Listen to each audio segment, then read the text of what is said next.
The loneliest feeling in this world isn't being alone.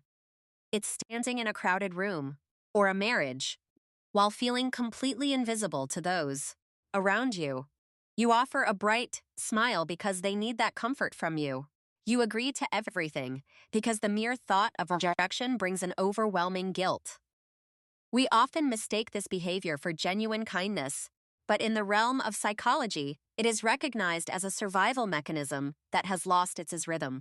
This is the silent price of pleasing others, a symphony played on the strings of self-sacrifice, where your true voice is drowned out by their expectations. When we prioritize the peace of others over our own internal truth, we begin to fade away, becoming a ghost in the very life we lead.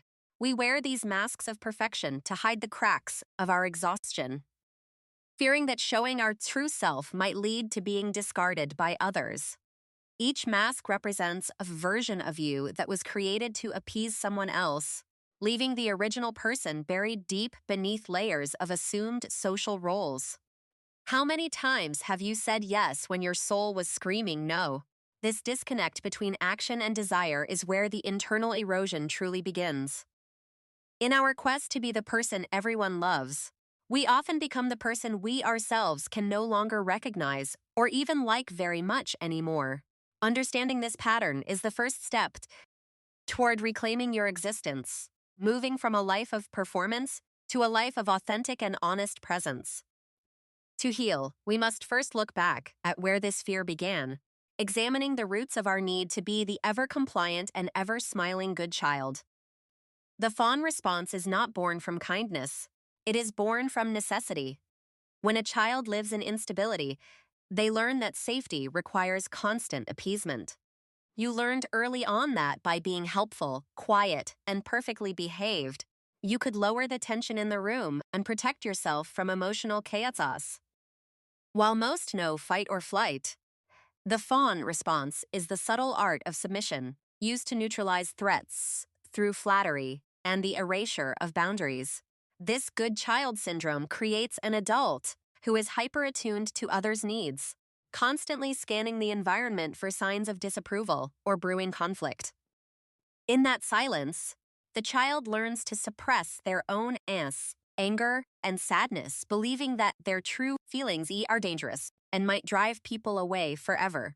Our attachment styles are forged in these moments, teaching us that love is conditional and must be earned through constant labor and emotional perfectionism. When safety is tied to pleasing, the self becomes a secondary thought. You become an expert at becoming whoever the person in front of you needs. Years pass, and this defense mechanism hardens into a personality. You don't even realize you are performing. You think this is just who you are. It is a gilded prison where the bars are made of praise. You stay. You stay inside because the world outside feels too cold for someone without a mask. The child within is still trying to keep the peace, still afraid that one wrong move or one no will cause the entire world to crumble. But this artificial safety comes at a high cost. By erasing boundaries to keep others happy, you are slowly erasing the essence of your being. In adulthood, this manifests as a chronic inability to advocate for oneself. You pay the price, literally and figuratively, just to avoid a small confrontation. At work, you are the one who stays late, the one who never says no to a project, even when your own health is clearly starting to fail. This is cognitive dissonance in its most painful form. The war between who you are acting like and how you are actually feeling inside every day. The mental energy required to maintain this facade is astronomical. It leaves you perpetually exhausted, yet unable to rest, because the performance never truly ends. You become a master at reading the room, sensing shifts in mood before they happen, but you remain completely blind to your own hunger and fatigue. The fear of being alone, or anuptophobia, drives you to accept any treatment, no matter how toxic, just to avoid the perceived catastrophe of total abandonment.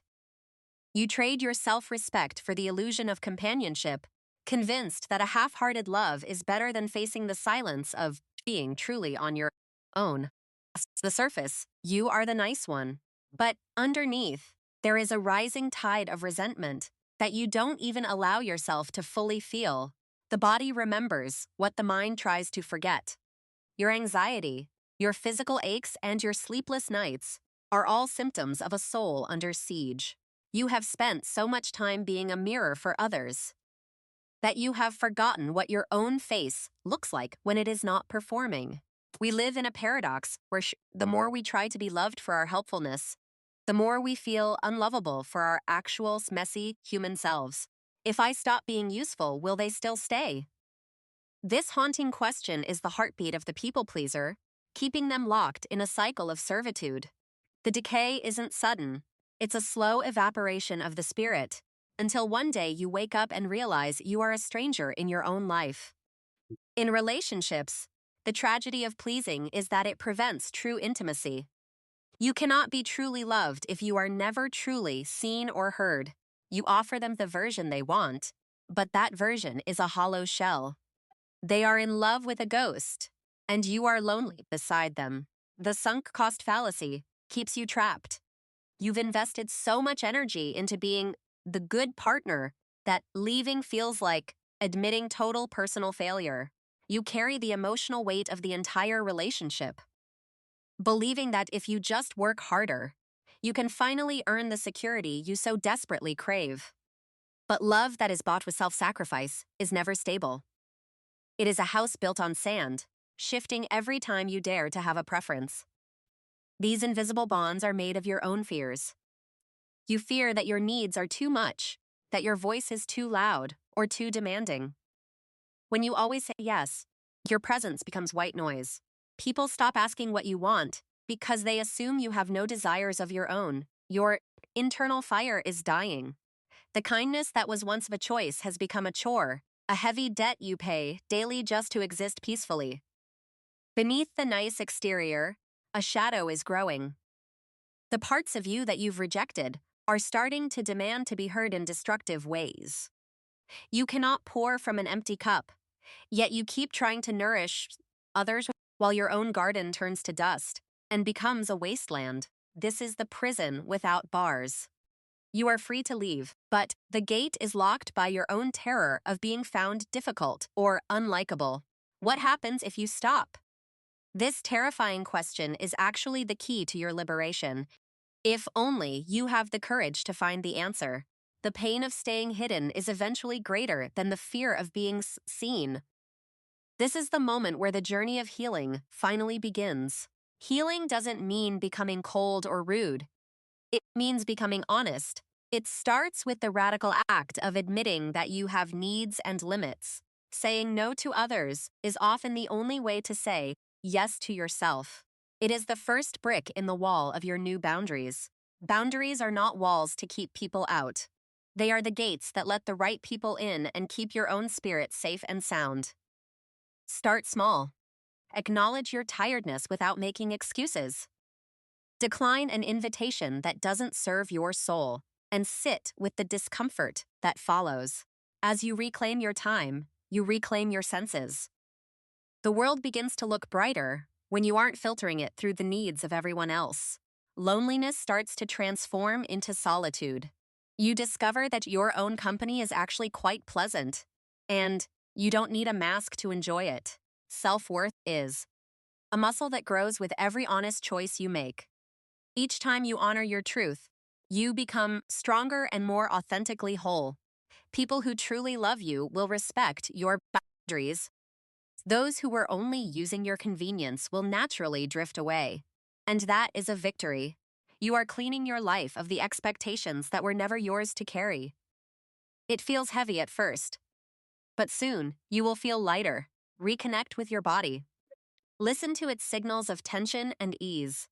Your body is the most honest compass you will ever possess in life. Freedomsm is the ability to be unpleasant. If it means being true, you are not a service. You are a human being with complex depths. Writing your story in your own words is an act of rebellion. It defines who you are, separate from the roles you've played for others. Forgive the child who needed to please to survive. Thank them for keeping you safe, but tell them that it is finally okay to rest. You belong to yourself first, This is the foundation of all healthy love and the beginning of a life lived with real, unforced purpose. The journey is long, but every step toward honesty is a step toward home. You are finally learning to be your own best friend and protector. We come to the end of the performance.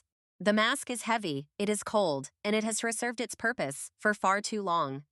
As it shatters, you might feel exposed, but in that vulnerability lies your greatest power. The power to be real in a world of pretenses. You are not a puzzle piece meant to fit perfectly into someone else's life. You are a complete, standalone work of art with your own edges. The fear of rejection vanishes when you stand in the light of your own self-acceptance. You no longer need their permission. It is better to be alone and authentic than to be surrounded by people while remaining invisible. Authenticity is the only path to true belonging. Be patient with yourself. Unlearning a lifetime of pleasing takes time, but like a seed in the stone, your true self will always find a way. When you are real, the connections you make are real. They aren't based on what you do for them, but on who you actually are.